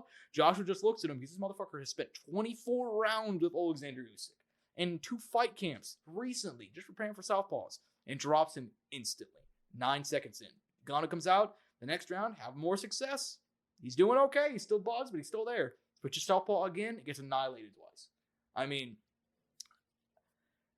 I love Dewey Cooper. I love Eric Nixick. I love all the people involved in Ngannou who trained him for this boxing journey. Shout out Iron Mike, The audacity to try and go southpaw against a boxer whenever you're not a boxer. And sure, it worked against Tyson Fury. It's hard to be a southpaw in general. It's hard to be southpaw in general. And be able to switch between both stances and be good. Yeah. And find success. I mean, it's completely different. Especially as a guy in your second boxing match. And like, I get the mindset against Fury. The mindset against Fury, if you're going southpaw, which he didn't do it a whole lot. He did do it though, because like, this guy's never fought you before. He's never seen you in action. He doesn't know what to expect. He's only seen footage of MMA, and the Ngannou of a boxer versus an MMA fighter, very different. So he caught off guard Fury. Dude, Anthony Joshua had 10 rounds of film to go off with, so he knows what you look like southpaw. And he's faced a way better southpaw than you're ever going to be, Francis. I love you, man. But, like, the rewatch of the fight, it just kind of made me mad. I'm like, man, like, Big Fran, what are you doing, man? Like, I mean, who knows, right? Maybe he stays orthodox and it's different, or maybe it's not. But no, I mean, he still probably loses if he's orthodox, but like, he wasn't getting off first and all that. But like, I mean, we'll never know, man. We'll never know. We gotta be. Yeah, it accelerated. I will say that it really accelerated what was going to happen. Yeah, but still though, props to Ngannou, and I liked, like you said, a lot of boxers were giving him props because how can you not? I know that there were a lot of fans who were like, I mean, because none of them could do the inverse. No. None of them would be willing to do the inverse. Correct. And if they did, it would go much worse. I mean, did you hear what Francis said to Tyson? What did he say? I can't remember what was the circumstance or where it came up, but he was like, if we were in a street fight, if we were out in the streets and it was just you and me and no one was around, you would beg for your life because what I could do to you would be unimaginable. Something along the lines of that. Like he would just, Francis is like, I would destroy you. Well, I believe that Tyson Fury is crazy enough to fight Ngannou MMA because he's an actual crazy person. Yeah, that's not smart. Yeah, it's not smart for any boxer to come over into MMA. But apparently, what happened is during fight week, apparently they were all at Turkey Al-Sheik's, fucking mansion. And nice. I guess they're they're all talking about like what was going to happen moving forward. I guess it was like Fury, Joshua, and Ngannou. And I guess like Fury went up and started arguing with Ngannou and Ngannou, like he talked about in an interview later. He's like, I kind of let him go. It wasn't the time or place, but if he would have talked to me like that at some other time, it wouldn't have gone well for him. I'm like, and I'm guessing this is the same thing that we're talking about. Yes, it is. And then, and at the press conference too, they were going back and forth. And Ngannou was like, the rules of boxing are protecting you. If we're not in boxing, you better stay 5 meters away before talking any fucking shit to me. And just like. Ngannou, man, I've never seen Big Fran mad, but apparently Fury got under the skin. And he was not wrong, dude. By the way, you could tell Fury. They panned to him after. He could definitely was like a little embarrassed, dude. I mean, or he felt some type of way. There was some sort of like, God damn it. Well, and here's the thing too: is people are like, he needed Francis to do good, so he wouldn't look bad, or do at least some, or be competitive. Do okay, yeah. Because I mean, damn. Because now, and I feel bad for Fran too in a way because now everybody's like, well, clearly Tyson Fury didn't prepare. I mean, sure, he said that he prepared, and all of his training partners did, and Joseph Parker, and his head coach, and his dad, and everybody said that he prepared for it. And he came in at 270, which isn't even the heaviest he's ever been. But bro, didn't you know that Tyson Fury didn't even train for that fight, bro? I mean, come on. He was only 2 months away from fighting for the undisputed title. He must have been in terrible fucking shape. I mean, I don't get it. I don't know why people still can't give Ngannou for credit, but I knew that was going to happen if and when he lost. I knew that people were going to be like, "Oh, Fury didn't take it serious. He just didn't care." I mean, we're in a weird spot now though because we really don't know what's next for Big Fran. PFL. I think if I'm laying out Fran's Ngannou career moving forward, I'm fighting Renan Ferreira and blasting that fucker out of there, getting my vengeance, right? 100%. And to be clear here, Renan Ferreira is a very dangerous man. I don't think he's on the same caliber as Francis Ngannou, so we should get him out of there. But I mean, weirder things have happened. Like Francis coming off his first knockout loss ever. Yeah, there's a lot of questions. So I'm not going to just. Everybody's like, oh man, Fran can just go knock out these cans in the PFL. I'm like, man, are you guys ever going to fucking learn? Like we just saw Michael Page fight. But have you guys not seen this fight game ever? This guy's 6'9", 267 or whatever the fuck. You know what I mean? Like he's an insane human being, massive. So. Yeah. Now, granted, Ngannou's a physical freak too, but you get my point. Older now too. Yeah, if I'm Ngannou though, I'm fighting Renan Ferreira. I maybe fight one more guy in MMA. Getting some easy money, more easy money. And then I'm fighting Deontay Wilder. I mean, I know that people say that Francis Ngannou's boxing career is over. 0-2, one of the most competitive 0-2 boxers ever, dude. Dude, what's his name? Yuji Nagata. He fought Fedor and Krokop back to back in 2002, 2003. That's the kind of career you don't want to have. Yeah, and he was just a Japanese pro wrestler. He had like no experience. He just fucking fed him to the wolves on like those Antonio Inoki shows, I believe. So yeah. Anyways, Ngannou, it's like that with him. It's like that. He's just fighting just the hardest possible fights, and at that point, you might as well go for Wilder, dude. I don't think Wilder's gonna get that Joshua fight. I think that's gone. I think everybody saw that Deontay Wilder is not just washed. Because, like, losing to Joseph Parker, there's no shame in that. We'll talk about him in a minute. Great guy. But it's the fact that he got 12-0'd by Joseph Parker. Nah, he might have had one in there.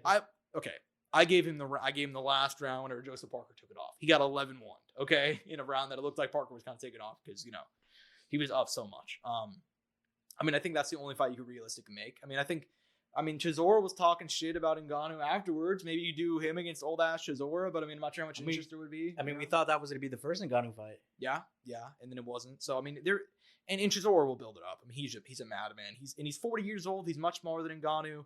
And if you've watched Chisora fight, I mean, he's not. I'd still probably pick Ngannou over Chisora. I mean, I watched that last fight where he fought an equally washed Gerald Washington, who was also not.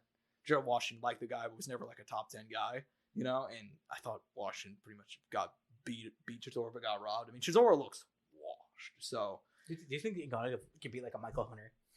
No, I don't think he can beat a Michael Hunter. I think he'd be competitive with a Michael Hunter, but I don't think he'd beat him. Respect. I think he'd be. I think that's the problem. I think he could be competitive with a lot of these guys, but some of the bigger hitters and some of the more technical guys, I think Usyk beats him. Obviously, I think Fury probably beats him in a rematch. Like. Joshua, don't even discuss it. I think he could beat Wilder, maybe.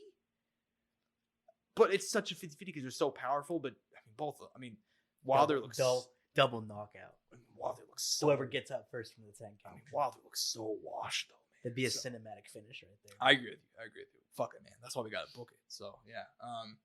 Yeah, man. I don't have too many thoughts on it, man. To be honest, that should have been one of the first ones they booked. I know it would have been super dangerous for both guys.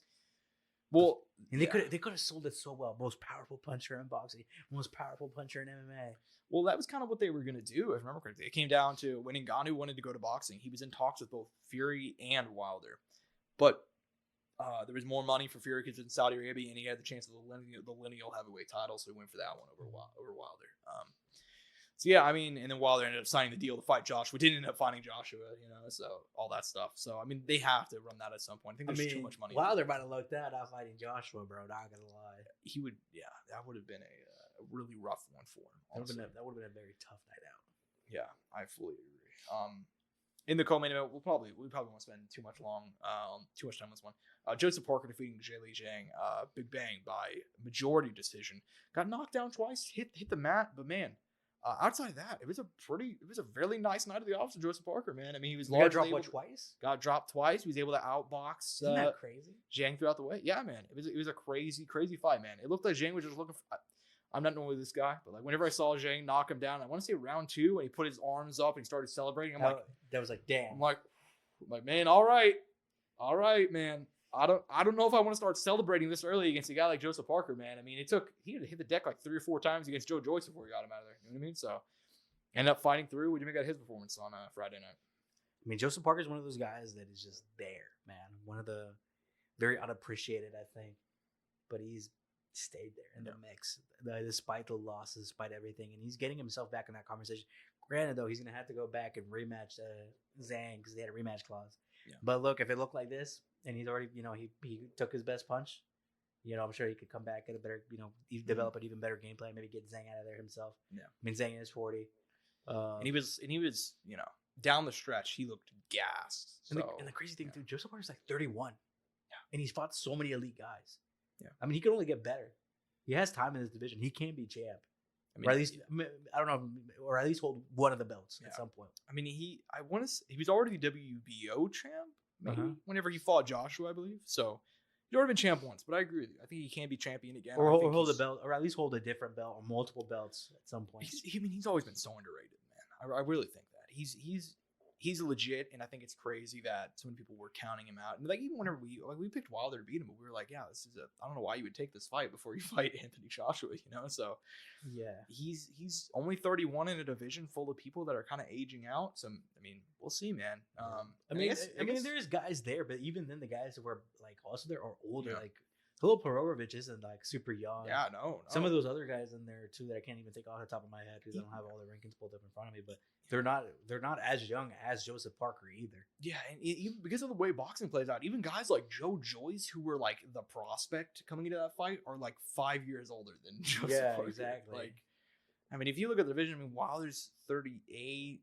Fury's 35, Usyk's 36, Joshua's 34, and Ngannou's 37. I mean, all that stuff. So I mean, Zhang's 40. I mean, it's a division that's full of older guys. So we'll see. And he's been able to outwork these guys, man. I'm a big Joseph Parker. And granted, we don't know who else is going to push through at some point and like establish themselves and show up and be able to take care of business. Yeah, it'll be interesting to see, man. I mean, heavyweight division, and that's partially why I'm sure Joshua told him Ngannou to stay in it. It's more exciting, man. It's so exciting right now. There's so many good fights you can make. Mm-hmm. Any closing thoughts on the card before we go and move on? I mean, I didn't watch the undercard, but there were some good matches in there. I'm not sure who all the guys were. Yeah. There were some highlight moments. I mean, if someone is able to like go back and rewatch them, I'd recommend it. Yeah. I mean, it was a good card. I'll be honest. I mean, I didn't know who all the guys were necessarily. Didn't know all their history. Yeah. But I know some guys got a lot of love on that undercard. Yeah, 100%, man. Roman Fury picked up a win. That's why Tyson Fury was there in attendance. The only reason why. No, I mean, Tommy Fury was also there. The ghost of Tommy Morrison was there. Anyways, man, we got UFC Vegas 88.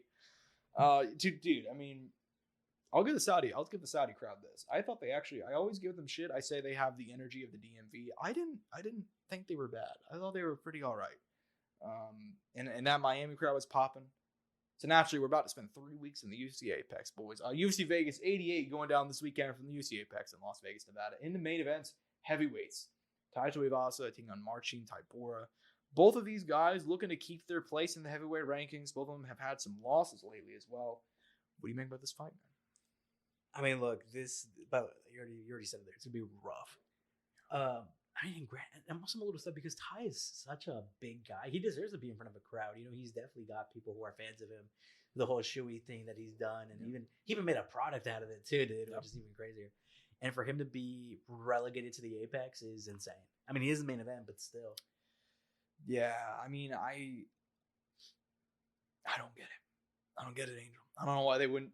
Because dude, you don't have to run sellouts every time you use the UFC Apex. I remember one time they moved. It was last March whenever Jan fought Merab. They moved that fight from the Apex to the Palms. I want to say one of the hotels. They had a really small venue, but dude, that was a nice crowd, man. Like, it's all about the acoustics and shit. It's nice to have some people in the door making some noise versus nothing. Mm-hmm. And half the time, they close these cards off to the public. So, I mean, I fully agree with you. It's crazy to me that the shoey guy is going to be fighting in front of 20 people. So, yeah. Mark Zuckerberg and his friends. Dude, yeah. I remember the last Apex. I remember the last Apex card was the one that they closed down and they didn't have any fans there because they thought Elon Musk was going to show up and then he didn't show up. So... Damn. So anyways, as far as the fight goes itself, man, I'm taking Ty. I mean, from what I've seen of Marcin Tybura, we talked about him a fair bit because he's headlined a lot of these smaller tier shows or co-mained him. You know, yeah, he's good, but anytime he steps at the top level, he's just not good enough. I mean, there's a little bit more here to this. I mean, Ty's 30, coming off 3 knockout losses in a row. Yeah, is desperately needing to win. Yeah. Tybura's off and on wins and losses there. It's not. I don't think it'll be an easy night out, but I mean, if Ty is able to kind of recreate what he was doing on his come up and his win streak, and look, he didn't look bad in all those fights, but nevertheless, man, 30 years young at heavyweight, a smaller heavyweight, knocked out 3 times in a row, kind of a tough place. I think Ty should win. Yeah. But I'm not gonna say it's gonna come easily. I mean, I think Marcin Tybura could come out and get an upset win. Yeah. But I would expect the younger. And and what I believe better Ty Tuivasa to win this fight, but it's gonna be tough. I think this might be a tough one for him. I agree with you. I think it could be a tough one, and Ty is kind of inconsistent. I could see a Tybura upset. I could see a Tybura upset too, but I think generally speaking, whenever you've seen him kind of step to the top level, he's really struggled. He's had a lot of big losses lately, and so is. I mean, not to say that Ty hasn't. Ty and Tybura, fuck, dude, Jesus Christ. Anyway, so it's tough to say, tough to speak. But yeah, man, I'm gonna take Ty to get the win. I just think he's the better guy right now. I think he's the younger dude, and I don't know, man. I believe in him more than I believe in Marcin Tybura. I mean, I don't think there's a lot of people who would disagree with you on that. Fair enough. Co-main event, interesting one, man. To show you the depth of the card, we have Brian Battle coming back, former Ultimate Fighter winner, Brian Battle. There we go, taking on Ange Lusa. I think I pronounced that right. Anglusa? Maybe. Yeah. Anyways, you got what I'm saying. What do you think about this one going down to the co-main? I mean, look, it's funny. They both have one common opponent, AJ Fletcher. Brian Battle brought it to AJ Fletcher. Anglusa lost, I believe, to AJ Fletcher. I think it's AJ Fletcher on the Contender Series. I could be wrong. And it was a good fight, Anglusa ended up getting signed to UFC later, and he fought Reese McKee. Ended up having a decent performance again. Also, that was Reese's return fight, and I think that was in France. So it was poor guy. A year or two ago. I can't remember now. But Dude, Brian Battle was one of those guys, and I'll admit it here. I did not, on Tough and after Tough, I didn't know how good he was going to be. I kind of questioned if he was even that good to begin with. Brian Battle is actually a pretty good fucking fighter. I got to admit it. Granted, though, you realize there's levels of shit. Like, look at all of Brian Battle's fights, and because I think he's won all of them and only lost one, which was a Renault fight, and he's looked great in all of them. But it's crazy, right? He's looked great, but look at his one loss. Look how bad it was against Renault practice Evanoff. Yeah. Granted, Renault, a lot more experience, a big record, a Russian. He beat up Brian Battle bad, man. And I'm gonna pick Brian Battle in this one, man. I think he has all the tools to be successful. It's been a little while since we've seen him. Like I said, I had that tough loss in there. I think he should beat a guy like Ngannou. Ngannou's a good guy too. A lot of the guys out of his gym have given him a lot of credit, a lot of love. But he hasn't shown me anything to make me think he's going to beat Brian Battle at this time. I agree with you, dude. And look, we're also biased, big believers of Brian Battle. I mean, we're one of the 7 people that watched the most recent season of The Ultimate Fighter. I think it was like 2 seasons ago, Josh. I might have been. Fucked it. You might be right. I guess you're right, actually. Yeah, 2 or 3 or whatever it is now. Yeah, it was 2 ago because it wasn't on the Connor Chandler season. It was the one before that. You're right. My bad. So we were one of 7 people to watch that. I think season it was the Amanda Nunes Juliana Pena season, right? I believe so. I could be wrong. So. It might not even. I think you're right. I'm pretty sure you're right though. Regardless, though, my point is nobody watches Tough, but we saw Brian Battle in that season. Very high class individual, but also entertaining in the cage. Like you mentioned, his one loss to Renat, fracture Evanoff. No shame in that. He's a more proven guy. I feel like in the UFC over Lucia. So I'm gonna go and take him to get the win, man. I'm a big believer in the kid. I think he's got a lot of potential. Very entertaining as well. I understand why they give him the co-main spot. So hopefully he puts on a show on Saturday, man. In regards to the undercard, it's not the greatest. It's an Apex card. There's a lot of fights that we can just skip over, but there are a couple of names that we can go ahead and discuss. Which fights you most want to talk about, man? I got pulled up here too. Just yeah.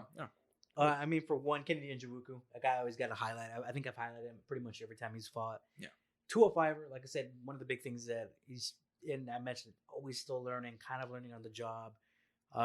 Had that tough loss to Carlos Ulberg recently. Or no, they didn't rematch. I forgot who he fought. He fought Dustin Jacoby. And a lot of people had Ngannou going into that. Jacoby ended up showing up what was up. Which, hey, man, Jacoby's that guy. Hey, he's that guy, man. So, and he's going to be facing OSP. Tough fight in OSP. OSP is still a dog of that. But, I think... He's old, man. He's old, dog. But he's a tough guy, though, still, man. Yeah. He has tricks, man. He could definitely take advantage of a younger, inexperienced fighter. Yeah, maybe. You can't get out of OSP against a young fighter. Against the elite OSP, yeah. Against the guys who are, like, looking like they're it, yes. Yeah, he has that. You're right. But against a guy like Kennedy, who's had his struggles, isn't, like, fully rising, isn't, like, having that peak of, like, oh, this guy's going up and up and up. I feel like, OSP can maybe come out here and do something. I agree with you. He's been finished a couple times brutally now in the last couple of years. So I mean, I'm a little bit cautious, but I mean, I do like the fight, man. I'm a big fan of OSP. Always happy to see him back. A long time veteran of the game.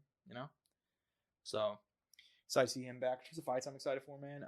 Peony Kinzad taking on our boy Macy Chase. My boy, even our girl. Yeah, you know what I'm saying. I call everybody my boy. You sexist pig. I actually think it's the exact opposite. I think that makes me more progressive than anybody. Anyways, I'm excited for that one. Brian Barberena versus Gerald Mearshark's gonna be a fucking banger. Violence. I'm happy they booked that fight. It's not one I'd like think of off the top of my head, but like, dude, that's gonna be a good one. It's a banger. It's a banger. Excited to see the return of Thiago Moises coming back here against Mitch Ramirez. Should be fun. Always a big fan of Thiago, man. He's never really... He kind of got pushed to the top level like a bit too soon. I mean, remember he fought fucking Makhachev by the way, in a main event? Real quick, is this Mitch Ramirez the guy who was supposed to be on the contender series or on the tough season with Connor? I believe so. Don't quote me on that, but I'm 99% sure, yeah. I don't know if that's his name. Like, it just kind of like I kind of associate, like, it just clicked, and I think. Well, in my head, that's what I thought of. So I'm assuming it is that guy. So he's getting his opportunity, but he's facing a tough guy in Moises. I know Thiago's had like a tough time out recently. What is it? I'm looking at it right now. That loss with Saint Denis. Before that Mezcal Costa victory, Kirsten Gallegos, but not the elite. 155. But nevertheless, it is what it is. It'll be fun. So, but it's that's a tough first fight though for anybody making their UFC debut though. Yeah, 100%. Should be a banger though, man. Very excited for this one, and any of the fights you want to go ahead and mention on Vegas 89. Dude, we haven't seen this guy fighting forever, and he was looking good when he was fighting. Yeah. Mike Davis versus Natan Levy, giving a tough fight in Natan Levy. Yeah, Mike Davis beat my guy Mason Jones, who a big fan of, who's now in Cage Warriors, kind of rebuilding, trying to make it back to the UFC. He'll make it back. But dude, Mike Davis looked fucking good when he was here.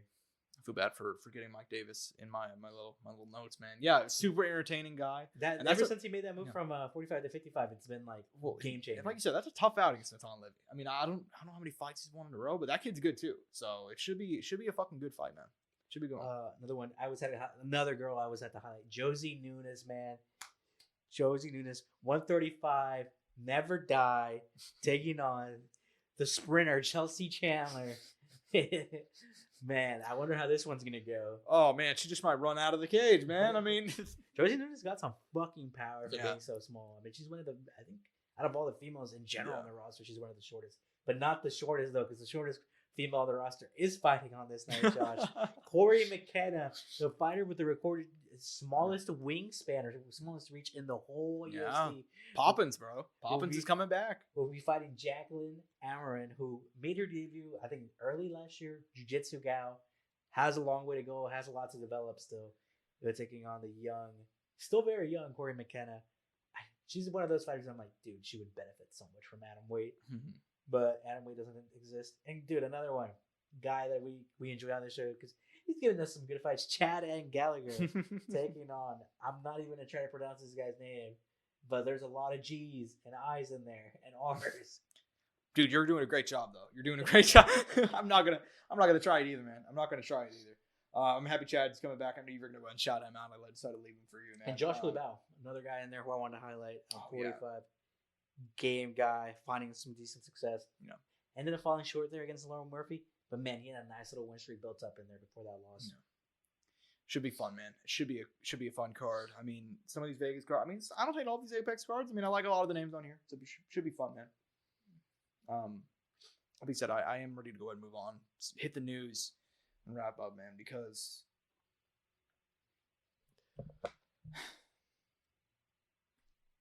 I'll be honest. So we've had about like a week to digest this information. I just still don't know what the fuck to say about Jake Paul fighting Mike Tyson. I mean, admittedly, we don't have a lot of details. We know it's going to be a heavyweight fight. We know they're aiming for a professional bout, and it's going to air on Netflix. So, and it's not going to be pay-per-view either. So the fact that it's not airing on pay-per-view, it's going to be on Netflix. It has the possibility of being the most watched professional boxing match ever of all time. That crazy in human recorded history. And I fucking hate it, to be quite honest. I mean, I don't hate it entirely. I think that there's like some ways to look Mayweather at it. who, Josh? Mayweather who? That's all I'm saying.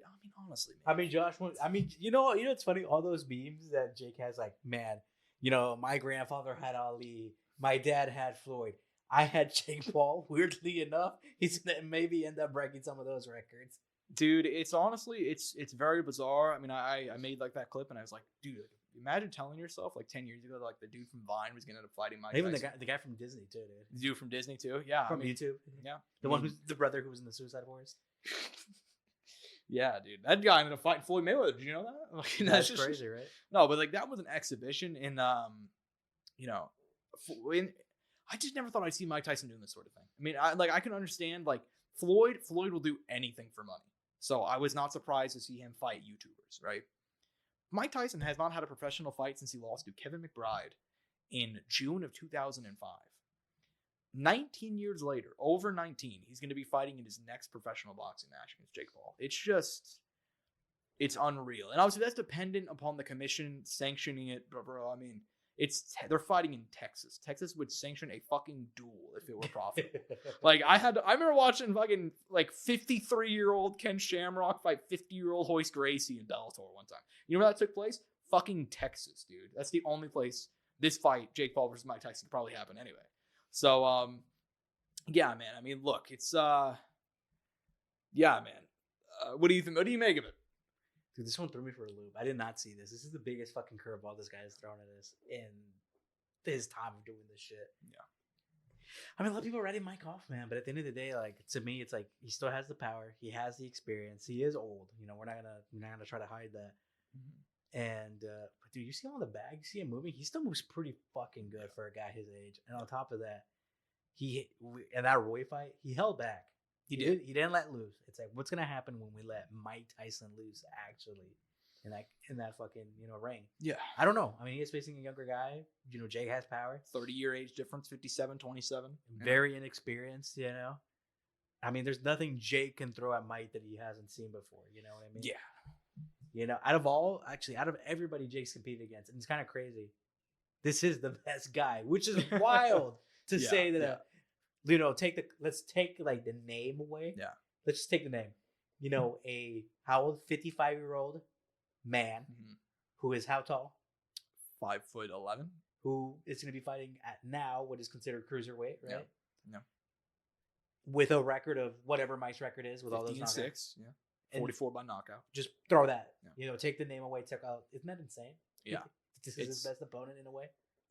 Well, in it's not a good thing that that's his best opponent. It's not really like a good thing. But it's wild, though. Yeah, it is wild.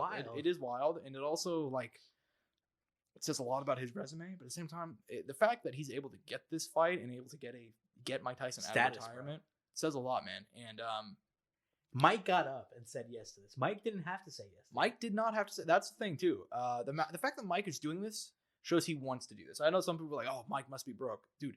Mike is making weed money. Do you know how he is? Do you know how big the weed business is nowadays in 2024, man? I mean, we're a part of the shit. I mean, we're selling ELYXR code Soundoff for 10% off. I mean, it's crazy, man. I mean, so yeah, Mike didn't take this fight, and I don't hate it entirely because look, I get what they're going for. They're going for a monumentous, massive fight. They want to, and honestly, the fact that Netflix is getting involved, that's good news for everybody. That's more eyes on boxing. It's more eyes on combat sports. It's more eyes on you and me, man. And more eyes on the media sphere. And if Netflix is coming in, they're going to host more big fights. And boxing has struggled to have a place lately. I mean, HBO went out of business, and not really went out of business. Stopped holding boxing events in 2018. Showtime stopped last year. Amazon, it looks like their deal with the PBC isn't going too great. I mean, they already lost Canelo and they lost Terrence Crawford. It's not a great time for boxing. So the fact that you have these people coming in, it's honestly great from that perspective. And look, Mike, he's 55, 50. I mean, what did I say, 57 earlier? He is still great on the bag. You could tell he was holding back against Roy. I get the mindset, but goddamn, man. No, I know. I get it. I get it. 57 years old, man. I mean, it is what it is. Hey, dude, there's some 57-year-old old guys kicking ass out there in the world. Well, that's what Ngannou said. Somebody asked Francis Ngannou before he fought Joshua. He's like, "What do you make of Jake Paul fighting Mike Tyson?" He's like, "I didn't believe it at first, but look, Mike could still kick some ass, So, and the fact that I've seen people being like, "Oh God, I can't believe Jake's gonna knock out a 57-year-old man." And other people are like, "Man, Mike Tyson's gonna fuck him up." So I'm like, right? It's like well, you know what? There you go. They're and people want to see Jake lose. That's the other thing, right? They want to see him lose so bad. So they're gonna watch. And he's already lost. He just lost just over 12 months ago. But he lost a decision though. People want to see this guy flat on his back, looking at the lights. Exactly. Yeah, they want to see him get fucking smashed. And look, if this is an exhibition, it's crazy that Tommy thought he killed this. I know, but it's crazy that it's only ramped up. It's only become bigger. Yeah. It's only become bigger. I mean, all he needed to do, and he's made himself a name in this. All he needed to do was go out and beat Nate Diaz and knock out 2 cans, and boom, we're here. It's crazy. That's all it took, man. Yeah. Didn't need Tommy Fury. It's crazy, man. It really is crazy. Tommy thought he shut it all down. No, he did not, man. They didn't even get close to it. And right now, we don't have a whole lot of details, so we're kind of limited in what we could say. We know it's going down at heavyweight. We know it's going down in July. Dallas, AT&T Stadium. 85,000 people in attendance. Holy shit. For this at Jerry World, man. You know what's funny? Did you tell people to sell it out? Dude, yeah. They're going to sell it out. It's Mike Tyson, right? Not doubt in my mind. It's Mike Tyson in his first professional fight in 2 decades. I mean, the Roy thing, if the Roy fight didn't happen in COVID, he would have sold out. You know what I mean? They would have been huge. So, yeah, I mean, I get it. And ultimately, it's one of those things that it's like, is Josh entirely a fan of it? Not exactly. But damn, dude, it's going to do huge business. So, excited for both these guys to make a lot of fucking money. Hopefully, I mean, I'm sure we'll have Jake on the podcast interviewing him any day now. Hopefully, right? Or Mike. Yeah, Big Mike. Mike and Big Friend, together. Anyways, man. Speaking of the Pauls, man, Logan Paul in the headlines right now. He also he said that he was also offered a fight with Mike Tyson at some point in time, but he said it wasn't on Netflix and it wasn't that big of a bag, or else he would have accepted it. So that's kind of funny. But currently, Logan Paul in the headlines because apparently he is satanic, Angel. I'm not sure if you heard this. Prime hydration. from the devil. I'm not sure if you heard this. Ryan Garcia. Every week we give you the Ryan Garcia update. You know, for the last 3 weeks now, we give the Ryan Garcia update. So Logan Paul, KSI, Mike, can't remember his last name, talked about it on their podcast, and he's like, yeah, this dude's having a mental breakdown. He needs help. And Ryan released a 5-minute video of him walking aimlessly in the woods, saying that. I saw the clip. I didn't actually watch it, but I saw it. Okay, yeah. Well, we didn't see the actual clip. It was rough, man. I mean, I don't know. I will say it is kind of funny that in 2024, if you ever just want to say something like something just crazy, you don't really require proof anymore. Like, you can just kind of say it. Because I saw tons of people that are like, yeah, bro, get those frauds. Like, they are doing this shit for the devil, man. And it's like, I don't know, guys. Like, I think Ryan Garcia, I mean, to me, he just looks like he's aimlessly walking in the woods, yelling about Satan in prime hydration, you know? Like, what do you make about Ryan Garcia his last week? What do you see of it? Hey, man. I mean, I see he's kind of improved, kind of not. Yeah. It's kind of taking some steps forward, some steps back. Yeah. I mean, at least it looks like he's training, man. I don't know if that's a good thing or a bad thing. We'll end up finding out the hard way. Yeah, we're going to find... I mentioned Oliver McCall earlier. I really hope we don't get an Oliver McCall, Lennox Lewis type situation where Ryan gets in there and has a mental breakdown. We've already seen a mental breakdown. I'll tell you, Anthony Joshua. I watched that literally yesterday, dude. I don't know why I just thought about it. I was like, dude, I should rewatch the Usyk fight. So rewatch the Usyk fight. I'm like, oh shit, I should rewatch the post-fight rant where he lost his mind and he when argued with Usyk's team and was like, hold me back, you know, like. I guess you're right. I guess we've already seen a mental breakdown, but shout out Ryan Garcia. Hope he's doing well, man. Probably realistically shouldn't be fighting Devin Haney or taking punches to the head, but what are you gonna do, man? He's a grown man. Can't do anything about it. This is news you have not heard, and I always like to come on here and kind of surprise you. You know, Gabby Garcia, Angel. Jesus Christ. Gabby Garcia is returning to MMA in April against Barbara Nepo Miko. I don't know how you pronounce her name. The Brazilian? Yes. And Centurion FC. Give me, on a scale of 1 to 10, your interest level in the return of Gabby Garcia.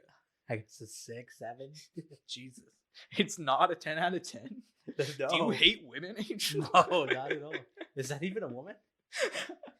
I mean... Is that even a female? I don't know if we're allowed to ask, actually. Yeah, dude. I mean, she's undefeated, looking to keep her undefeated. What's her record, actually? It's 7-0. 3 wins of her grandma's is the official stat.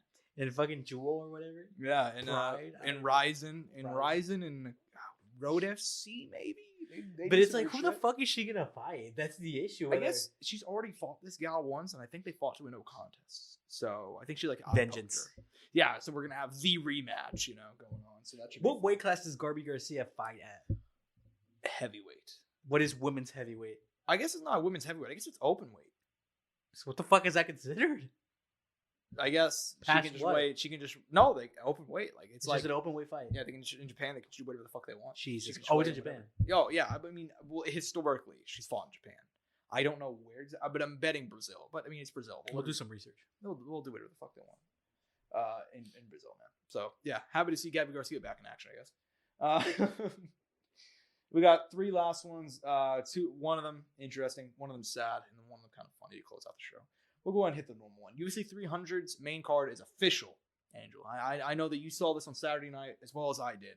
We're getting some incredible fights next month, UFC 300. Alex Bahia, Jamal Hill in the main event. Weili Zhang, Yan Xiaonan in the co-main. Justin Gaethje versus Max Holloway. BMF Gold, 5 rounds. Bo Nickel versus Cody Brundage. Arman Sarukian versus Charles Oliveira. Everybody freaked out on Saturday because they're like, dude, what the fuck is Bo Nickel doing on the UFC 300 main card? I fully agree with that opinion. What the fuck is he doing there? What do you make about this UFC 300 main card getting finalized? I get it, right? I do. I really do. I do get it. Yeah.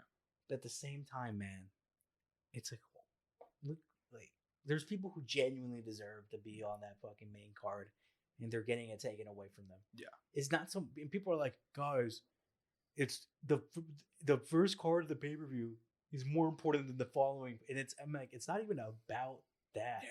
But there's people who legitimately deserve to be on that main card and deserve to be highlighted. And don't get me wrong, Bo is good. Bo is gonna have his moments, right? From what we hope and from what we see and his potential that he potentially has, but just not right now. Yeah. and that's what it's what's unfair. It's too soon. It's crazy to me that they're. And also, wouldn't you want Bo to be like, now that Bo's available, wouldn't you want to be on free, availability on ESPN? Well, look, here's my issue.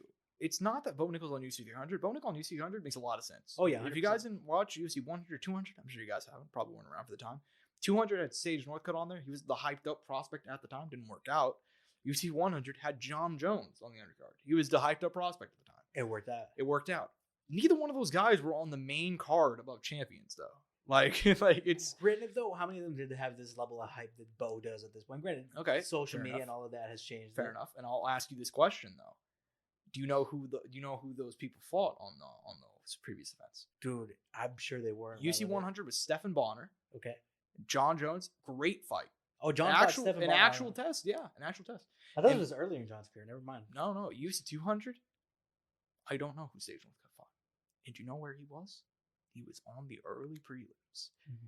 6 years from now, we are not going to know who Bo Nickel fought on the UFC 300. You're telling me in 6 years people won't know who Cody Brundage is? I feel pretty confident about that. Unless Cody Brundage wins. Well, I mean, this is gonna live in perpetuity. I mean, people can come back here and tell me I'm fucking wrong if I'm wrong. But like I'm telling you, we don't know. Maybe Cody goes out there and wins. Maybe he does.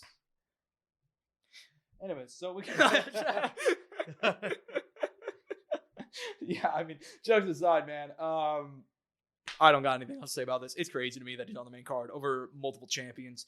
And it's not that he's on the main card, because him being on the main card isn't exactly the issue. It's the fact that he's in a glorified squash match. And no offense to Cody Brundage, he's a good guy, a good fighter. But you're saying, like, if Bo Nickel was fighting like Marvin Vettori, this would be a different story. It'd be perfectly fine. But he's not. He's fighting another unranked guy. What if it was Anderson Silva in there? Anderson Silva of today in there. I wouldn't have.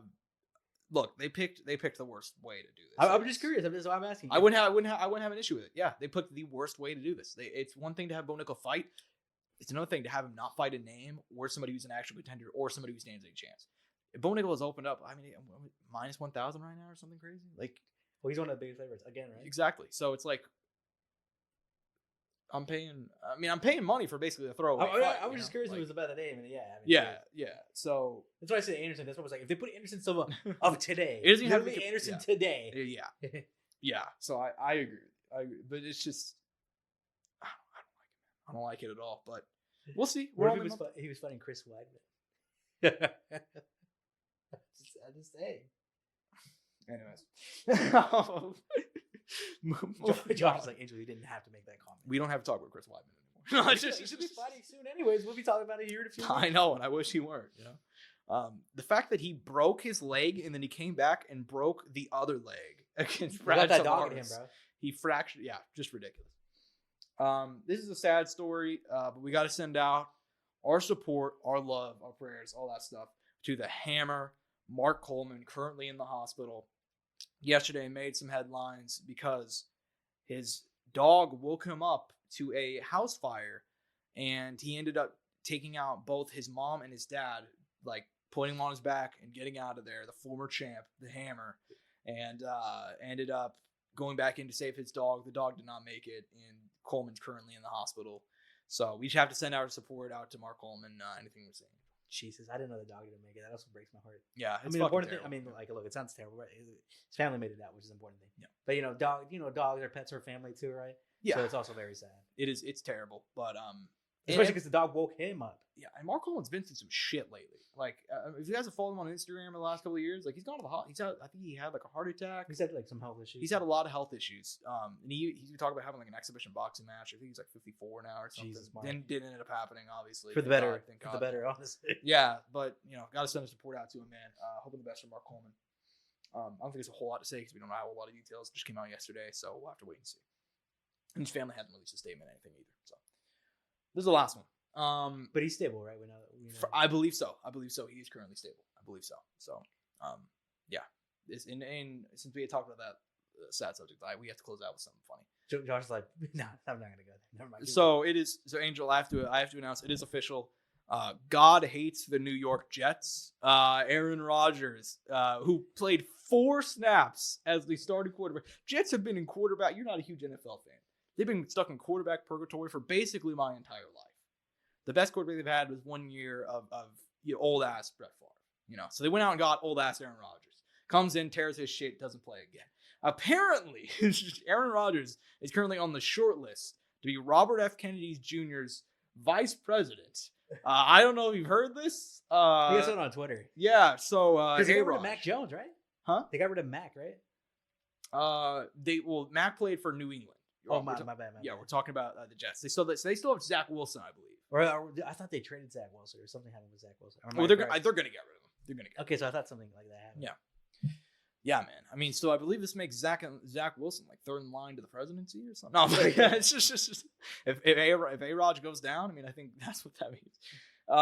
Yeah, man. By the way, did you see the Connor quote this week? I don't kind of cutting you off. No, go ahead. So Connor, because we didn't even talk about Roadhouse aired and did okay, I guess. Oh, I don't think it's out yet. I mean, it aired. It like premiered. I think Roadhouse premiered. It premiered. It's not out on like Amazon. I think it is though. I think it's actually available. I think you can go watch Roadhouse now. Pull it up. I'm pretty sure you can. Just look it up. But look. Yeah, go ahead. So this is after the airing or whatever the fuck they did. Yeah. The premiere. That's the word I was looking for. And Connor was asked about his plans going forward in Hollywood. This is a quote from I don't know exactly what it's come from. So I'm sorry, I'm not gonna be able to credit you. And this was his answer. He said, "There's potentially maybe an opportunity for something down the line, but right now, hopefully, I get a fight date booked. I'm looking to compete a couple times by the end of the year.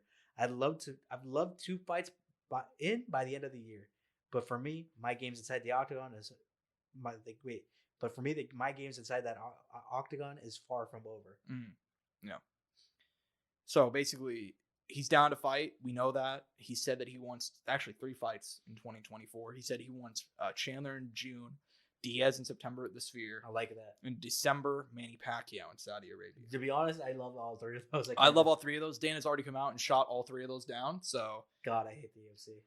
They hate fun. I mean, I don't know what to tell you. I mean, and anytime they ask Dana about this, but we'll let Jorge Masvidal box, Yeah, anytime they're or like, hey, we don't do whenever you saw what he's at. Whenever he was asked about Joshua and Ngannou, the result, and dude, I've never seen Dana smile that much in my life because he was pissed about the first result. And yeah, about this result. So he was grinning shit. He's like, we don't do crossovers here, and I'm like, Sean O'Malley is talking about fighting Ryan Garcia right now, man, and he already said that he talked to him about it. Dana already said like he didn't shoot it down, like.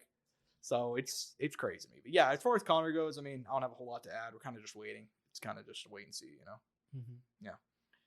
Do you want to see Conor McGregor run for president of Ireland? Wasn't he already trying to do it? He said he was going to do it. He has not announced though. Aaron Rodgers might be vice president. I mean, that's just if Aaron Rodgers is going to go out there and run for vice president, might as well have Conor run for president of Ireland, right? I mean, it's the only thing that makes sense. They're getting the Joe Rogan ticket. That's I'm gonna call that the Joe Rogan ticket. RFK and Rodgers, man. So. Jesus. So, anyways, man, anything else you want to talk about before we go ahead and close that? Not necessarily. Yeah, fair enough, man. Hope you guys enjoyed the first in-person pod. I am at Josh Evanoff on Twitter. He's at Angel Ortega _01 at Courtside Sound for all things relating to the show. Hope you guys enjoyed, and thank you for 1,400 subscribers. I said it last week. We didn't hit it. We hit it this week, boys. Appreciate it so much. Peace and butt grease. No mouse click. No mouse click on this one.